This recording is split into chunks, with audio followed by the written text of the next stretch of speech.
నారాయణపేట జిల్లా మక్తల్ నియోజకవర్గ కాంగ్రెస్ పార్టీ కార్యాలయంలో అఖిల భారత కాంగ్రెస్ పార్టీ మాజీ అధ్యక్షుడు శ్రీ రాహుల్ గాంధీ జన్మదిన వేడుకలు మక్తల్ నియోజకవర్గం కాంగ్రెస్ పార్టీ కార్యాలయంలో ఘనంగా నిర్వహించారు.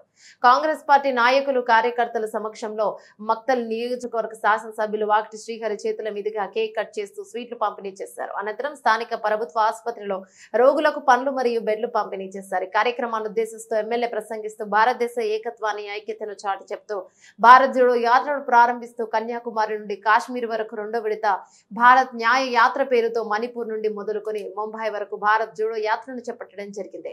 దేశం కోసం ప్రాణాలు అర్పించిన త్యాగాల కుటుంబంలో జన్మించి భారత్ జోడో నఫరత్ చోడో నినాదంతో దేశ ఐక్యత సమగ్రత కొరకు తన ప్రాణాలను సైతం పనంగా పెట్టి బడుగు బలహీనత అట్టడుగు వర్గాల కొరకు అభ్యున్నతకై పాటుపడుతున్న నాయకుడు రాహుల్ గాంధీ అన్నారు.